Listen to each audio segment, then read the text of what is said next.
From segregation James Hood is the first of his race to become a University of Alabama student. to the war in Vietnam to more recently the Israel-Hamas war. College campuses have long been flashpoints for free speech.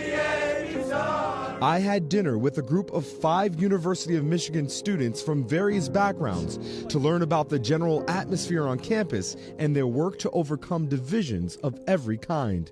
If there was a word to describe the mood that you have, the feeling that you have being on campus right now, what would that word be? Anxious. Difficult. We're at a time where everyone, I think, needs to take a deep breath, calm down, try to diffuse the situation, at least on campuses, and begin to facilitate dialogues, because universities are supposed to be places of discussion and debate. I would say imbalance for me. There's a certain palatable blackness that is accepted by society, and when you don't fit into that, it's very easy to be neglected, pushed to the side. I've learned how to deal with it and build community to support me through it. Exhausted yet hopeful. Being Native American, we are fighting for different things on campus. You're hoping once your 4 years are up, you set it up better for the people who are coming in, and you hope to give them like a roadmap on how to make it even better for the next generations. It's been a combination of anxiety and both determination. Raise your hand if you have felt on campus a concern about your words or your feelings being misconstrued. Everyone. I feel like every day you have to watch your words on whatever you do. You can be labeled something if you just misspeak once. Does this feel new, or has it always been this way?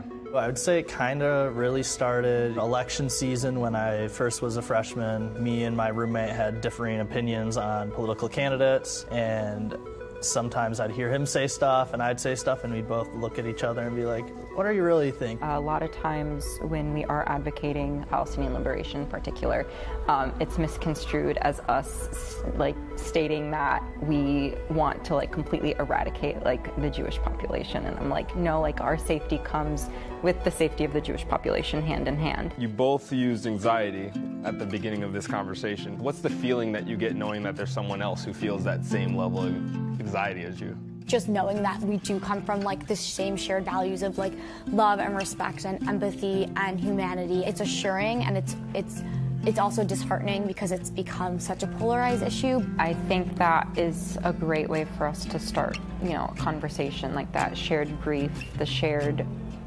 fear of what the future holds. And I do hope that that is what paves the path for people to have these conversations with other individuals. We need to be more intentional about the way we engage across identity groups. Conversations like these make me more optimistic about what college campuses could be and what the future could hold for not just our democracy, but democracies across the globe. And that was just a sample of our much larger conversation, which wasn't one where students were looking to solve every problem or ignore very real divisions, but instead they were looking to working to understand each other's perspectives in a way that seems to be happening far less in these spaces. Guys? That's exactly correct. We were just talking about that. In fact, let's follow up on that. Shaq. Thank you, Shaq. We now have NBC News Daily anchor Zinhle Essamuah joining us to share more about this special that will be airing tonight. Happy you're on the show today. Me too. Thank you so much for having me. So I think it's one thing to have this conversation with college students and the goal to kind of talk about racial healing. It's another to try to get just everyday folks and adults to try to have these kinds of conversations. Absolutely. Yeah. And I think when people hear racial healing, they can get skeptical or even cynical, right? Because we cover so many incidents of racial violence or trauma. Our goal with this special was to dig into racial healing, which we believe is looking at the harms of the past and having hope that things can get better in the future. So in this special, you'll hear from groups like we heard with Shaq talking with these students. Guad Venegas takes us to Albuquerque, New Mexico, where a police department is working with communities of color to bridge the gap, specifically Latino communities, after an incident of police violence. Antonia Hilton takes us to rural Kentucky, where a nonprofit is working with a white community in extreme poverty, connecting them with resources. And really, the goal across this special is to show groups around the country, Indigenous, Asian American, Black, Latino, there are divisions, but there is work being done. And we're trying to highlight some of that work that's happening. Highlight some of the solutions instead of just focusing constantly on the problems. And also to offer people a toolkit. Because like you said, I think talking about race can get awkward for people, right? A lot of people don't know how to have the conversation. Right. And so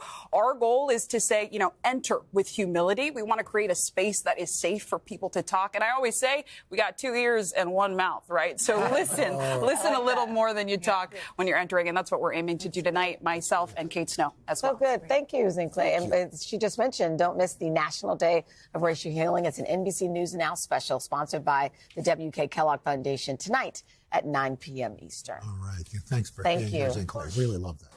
Hey, thanks for watching. Don't miss the Today Show every weekday at 11 a.m. Eastern, 8 Pacific on our streaming channel, Today All Day. To watch, head to today.com/allday or click the link right here.